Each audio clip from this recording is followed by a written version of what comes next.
You know what? I just had a thought. I was just thinking to myself, growing up in the hood, if that's what you want to call it,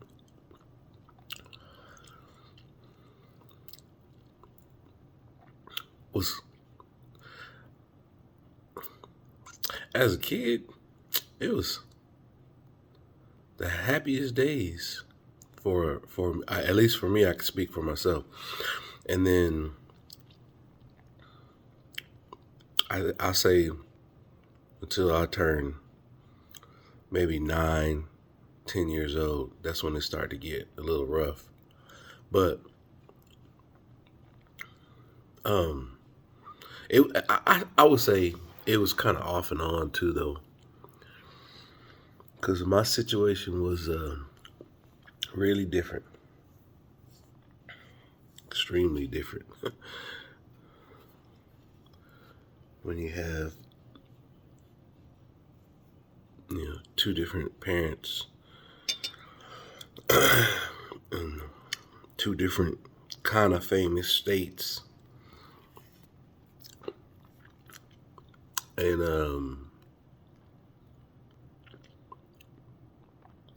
I remember growing up one time. And this is kind of weird. And this I'm kind of talking about.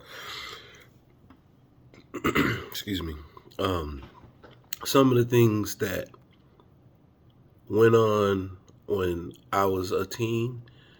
That if they were to do that, actually, it's always been a law, but we just didn't know about it because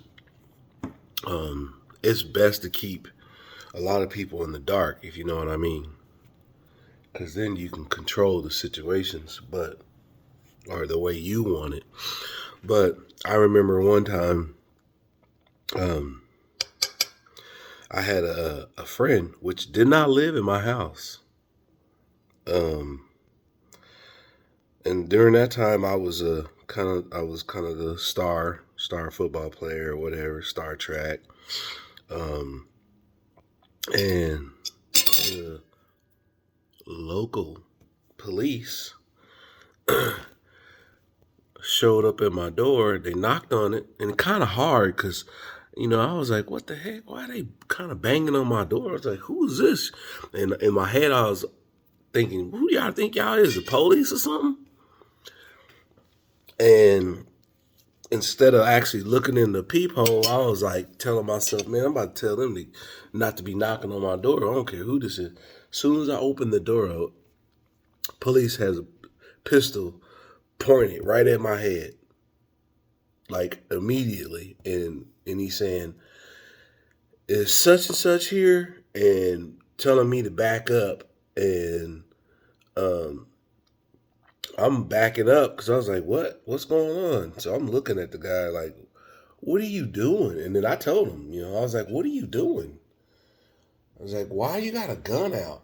And as I was backing up, he and his, I guess, partners were walking into my house. So they just walked right into my house, and then they go, "Oh, is such and such here?" And I was like, "No." They was like, "All right, well, uh, we need to make sure and check the house if he was here, if he's here or not." And I was like, "Are you sure you want to do that? I just told you he wasn't here." But I didn't think nothing of it. But at the same time, me being me, uh, kind of like, "Man, what's the deal?" And I started to get to the point where I was gonna start getting a little agitated, and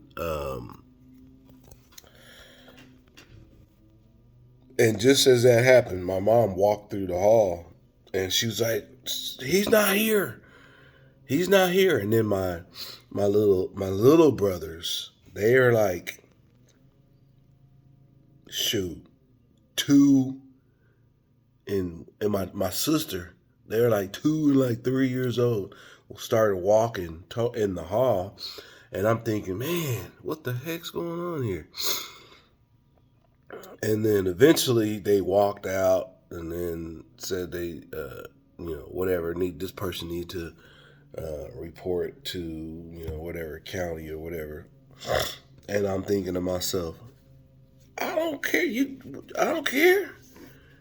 He don't live here or she don't live here. Why?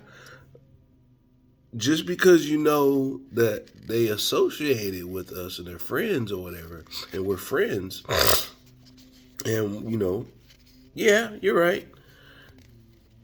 It's good. Like if something does happen like that, check, at least come over there, but don't barge in with a gun to your head. And then here's the funny thing about it. I found out later the whole situation was, this person, they had a warrant out for their arrest. But guess what, people? It was a bench warrant. A bench warrant. So usually bench warrants are for traffic violations. And I know this person just probably had about 2 or 3, maybe 4 unpaid tickets. But does that really make you a criminal where you come to my house looking for that person with your gun pointing out to forcefully walk into other people's house? No, they did not have a warrant. Nope, they just walked in. And then the funny thing about it is, probably in their report, they try to probably put it as reasonable cause, but there is no reasonable cause when you go into someone's home where that particular person does not live there. See what I'm saying? Yeah, you've seen them over here before because y'all always like to patrol or what have you, but he didn't live there. So that was the thing in my head, that if I'd have known what I know now, because they kind of make this stuff like try to make it taboo for people to learn about their rights and about firearms. And just so y'all know, I know it's kind of nerve-wracking at the time, but for me, if just thinking about it, I should have said, you know what? You can't come in. Do you have a warrant? And if you have a warrant, I want to see it right now. Now, with a gun pointing at your head, that's a little different, right? I know that was kind of hard, but now that I know what I know now, I could have sued him because he entered in my home without a warrant, and it was for no. The probable cause was incorrect. See what I'm saying? You don't just pull out a gun and then point it at somebody's head that you know is the high school star at the school right down the street, and you come over here to make a spectacle, right? With these one-off new partners trying to make a name or whatever. But they, in a way, I could have made a big deal out of it because he technically came to the wrong door on the wrong time. And I could have made a big deal with it. I could have just reported it, got with my coaches, and I actually knew a detective actually in that particular area that I know if I wanted to, I could have made a big deal out of it and reported them and sued them. But I'm gonna be honest with you, I didn't even think I could do that. I didn't even think that was even like a option. It was like I just automatically complied because he pulled a gun out and pointed it at my head. So what I'm saying is, yeah, when somebody pulls a gun out on you, sometimes it's one of those things where you just want to comply because you want to live. But just so y'all know, a police officer cannot just walk in your house without a warrant. And it has to be a warrant shown or a warrant verified from you. You can verify it. And if they can't get that information to you, then they can talk to you outside. Because, that's all it really is. And then,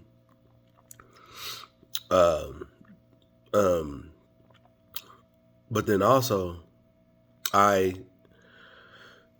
was thinking to myself, and I was like, man, I always loved firearms. I was taught, what, the safety of firearms. Because I got family members, military, and I have family members that just, they had firearms. But growing up for me, it kind of felt like it was like, don't go over there. That one's scary. That area right there. That's where no kids go. That's what kind of it felt like. And it was pretty much, you can see, no kids went over there, Even me, and I was the oldest. Eventually, once I got a little bit older, I'm gonna be honest, the first person that actually showed me fire safety was my grandmother. And, taught me how to hold control the firearm, taught me where the safety is, how to keep your finger off the trigger when you're not actually using it, and to make sure, check your chambers, and how to load it, and eventually how to shoot it. And because I was such a natural, when she showed me all this, it was like I knew it like the back of my hand. And it was pretty much, the training she gave me was probably a good maybe 2 to 5 minutes, if that. And before you know it, I was shooting at a range. Actually, this not even 30, 45 minutes after that, I was shooting at a range, target shooting. So, and the rest was history. But my point is sometimes when people think of firearms, they're like, oh, those are bad, get stay away, don't handle those. Or you had to be part of some kind of upper echelon or lower echelon society to be able to have those. Not true. All you have to be to have a firearm, all you got to do is pretty much be a law-abiding citizen. That's it. That's it. And once you do that, you file your paperwork, you get your stuff done, do what you got to do, and you're there. So don't ever be afraid of firearms, because I know a lot of people are, and when they're afraid of them, they become very assumptive, and they think that the firearms are the ones that kill people, or injured people, or does the stupid stuff. And actually, it's not. It's the person behind the firearm is the one that has to be the responsible one. And if they're not the responsible one, then sorry to say, but how you spell that? Cash sign, the letter H, the letter I, then 2 asterisks happen because of ignorance, in my opinion. So this is what I'm saying. I'm sticking to it. Be safe, have fun, do research, because having a firearm is not taboo. Having a firearm is fun. You can use it for personal defense. You can use it for shooting, range shooting. You can use it for hunting, and just all around protection. And guess what? That's what I use it for. And I'm happy and proud to have them. I've always had them, but now it's actually they've always been in my environment. But now that I'm older and I became older, I actually started to purchase my own, and now that I have, it's always a learning. It's always a learning experience when you get them, and you just continue learning every time you get your firearms or news and information. So stay up on it and have fun with it, and know that it's your Second Amendment right. That's all it is to it. And have fun. Peace, love, and happiness. I'll end it with showing you one of my favorite firearms that I like. The chamber is empty. It's been checked, and there's nothing in there to cause any problems. But this is one of my babies, and I love it. So it's pretty nice. This is my little compact. This is my everyday carry. I love this bad boy. So it's pretty good. It's been good to me. And if y'all ever like the XD series, y'all go check them out. All right. Peace, love, and happiness.